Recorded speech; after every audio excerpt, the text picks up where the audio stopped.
No nation with people like this in positions of authority and power can survive for very long. Many of these disgusting and insinuating attacks on trans and LGBT people are actually projections of what predatory, cisgender, and often straight men do when left alone in the presence of women, or sometimes horribly, children. So instead of getting you to challenge the patriarchy, they're trying to get you to challenge the very gender expressiveness that challenges patriarchy. Don't get it twisted, because a lot of people attacking drag are projecting. Welcome back to the High Impact Flicks channel. Don't forget to subscribe and hit the bell, and stay tuned because we got more coming up for you.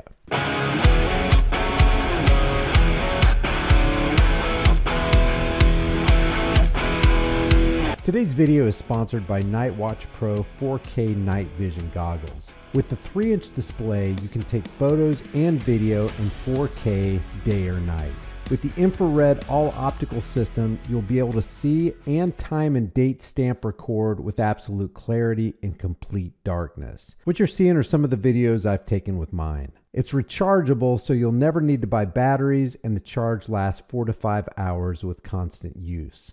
It's lightweight and durable, and you can mount it to a tripod. It comes with the night vision goggles, 32 gigabyte SD card, neck strap, a USB cable, and manual. Grab one today at nightwatchpro.com and get 60% off and insured express USPS shipping. The link is in the description and the pinned comment. Philadelphia officials continue to insist that Philly residents, over 1.5 million of them who are still scrambling to get drinking water, don't need to be worried about their tap water after a chemical spill from a Bucks County latex finishing plant dumped thousands of gallons of toxins into the Delaware River.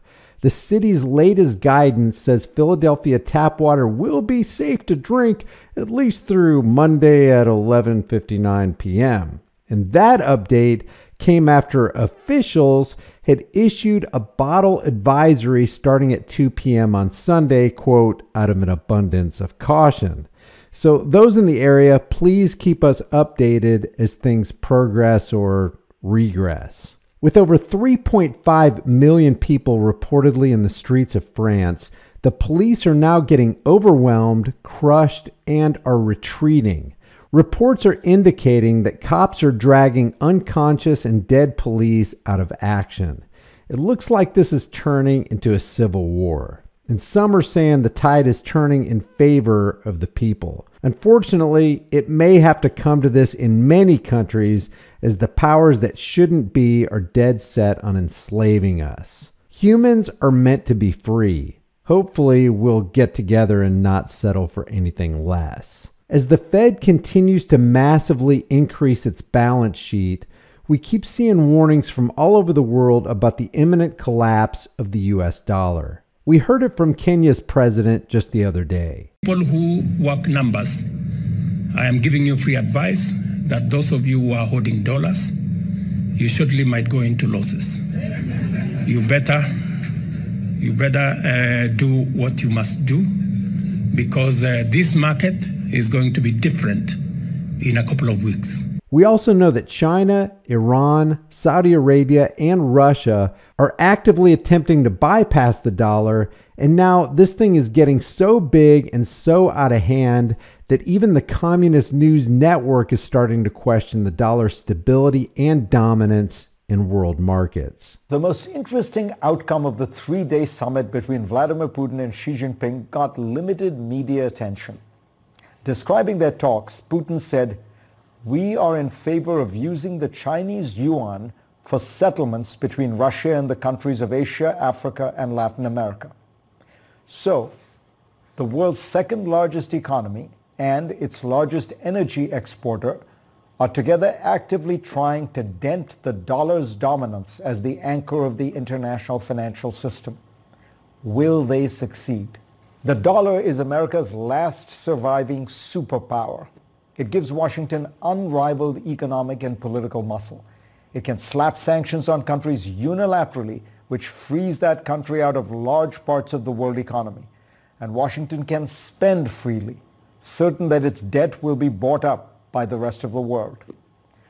The war against Ukraine, combined with Washington's increasingly confrontational approach to China, have created a perfect storm in which both Russia and China are accelerating efforts to diversify away from the dollar. Their central banks are keeping less of their reserves in dollars, and most trade between them is being settled in the yuan. They are also making efforts to get other countries to follow suit. The Biden administration has handled the economic war against Russia extremely effectively by building a coalition of almost all the world's advanced economies. That makes it hard to escape from the dollar into other highly valued stable currencies like the euro or the pound or the Canadian dollar, because those countries are also warring with Russia. What might have been a sharper turning point for the dollar's role was Donald Trump's decision in May 2018 to pull out of the Iran nuclear deal. The European Union was strenuously opposed to this move, but it watched as the dollar's dominance meant that Iran was immediately excluded from the world economy. Jean-Claude Juncker, then president of the European Commission, proposed enhancing the euro's role internationally to shield the continent from what he called selfish unilateralism. The Commission outlined a path to achieve this. It hasn't happened. There remain too many fundamental doubts about the future of the euro itself. Dollar dominance is firmly entrenched for many good reasons. A globalized economy needs a single currency for ease and efficiency. The dollar is stable. You can buy and sell it any time, and it's governed largely by the market and not the whims of a government. That's why China's efforts to expand the yuan's role internationally have not worked. Ironically, if Xi Jinping wanted to cause the greatest pain to America, he would liberalize his financial sector and make the yuan a true competitor to the dollar.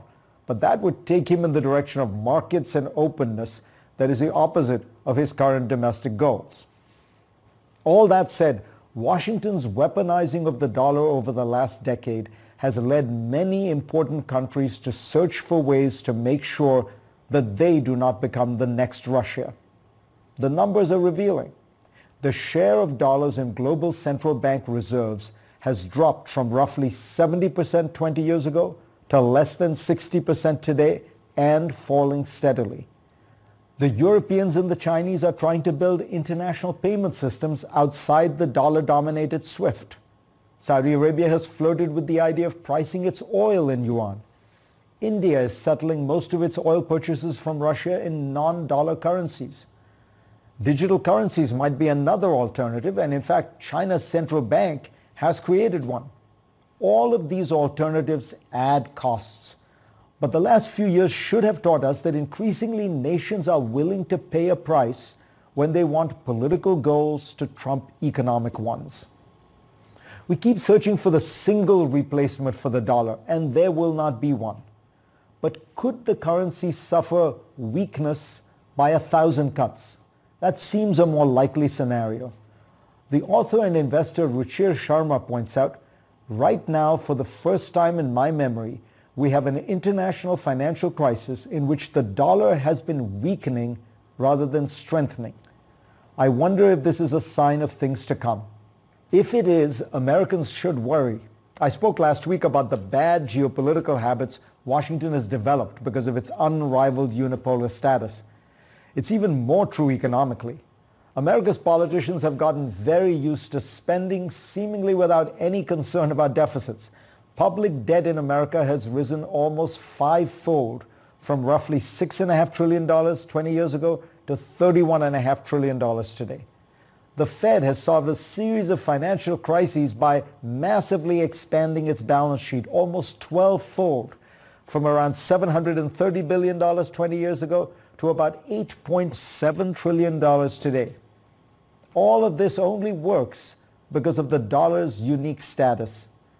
If that were to wane, America will face a reckoning like none before. Thanks for watching and supporting this heavily censored, demonetized channel. If you want to support the channel further, the links are in the description below, and you can grab a hard-hitting, conversation-starting design that you can put on any shirt, hoodie, mug, cell phone case, hat, whatever you want. I'll see you in the next video.